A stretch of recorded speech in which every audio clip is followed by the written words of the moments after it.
અમદાવાદમાં જમીન લે વેચનું કામ કરતા વેપારી સાથે કરોડોની ઠગાઈ। જુદી જુદી જમીન વેચાણના નામે લીધા હતા 68.87 કરોડ, તો દસ્તાવેજ ન કરી આપી છેતરપિંડી આચરી। 27.86 કરોડ પરત આપી બાકીના 41 કરોડ પરત ન કર્યા। તો મયુર ઠક્કર નામના વેપારીએ ઈઓડબ્લ્યુમાં ફરિયાદ નોંધાવી છે। તો આપણે જણાવી દઈએ કે આરોપી મિતેશ પટેલ, મોક્ષા પટેલ, પ્રતિક પટેલની ધરપકડ કરવામાં આવી।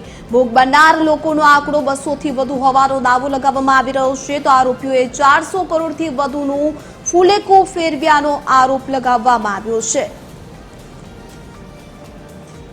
જેવા 250 થી 300 જણા પીડિત છે, બધાની સાથે આવું કર્યું છે।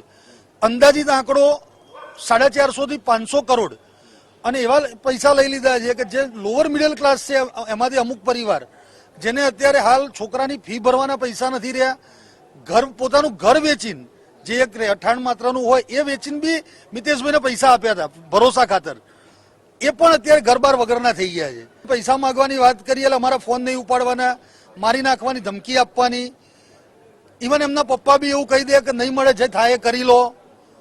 અમે બહુ કગર્યા, એક હદથી વધારે અમે પગે પડી ગયા અને મારા કરતા બીજા મારા જેવા 250 પીડિતો, જેમ ગઈકાલે એક એફઆરઆઈ થઈ, બધા વારા પરથી પોતાની હિંમત દર્શાવીને બહાર આવી રહ્યા છે। એમનું પેન્શન આખું આપી દીધું છે, એમનું ઘર વેચીને પૈસા અમે લોકોએ મૂક્યા અને એનું એક જ ઉદ્દેશ હતો કે જમીન અહીંયા હું પરચેસ કરું છું, એમાં આપણને આવો નફો થશે, હું તમને આ ડાયરી પર પૈસા લખી આપું છું।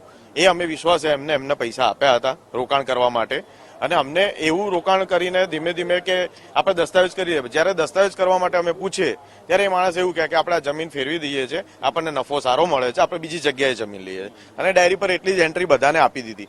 આ પ્રોબ્લેમ એક જ છે કે અમને ખબર ના પડી આ વસ્તુની કે આ માણસ તો એકચ્યુઅલી પૈસા રાખતો જ નથી, એની વૈભવી લાઈફસ્ટાઈલમાં જ ઉડાડે છે।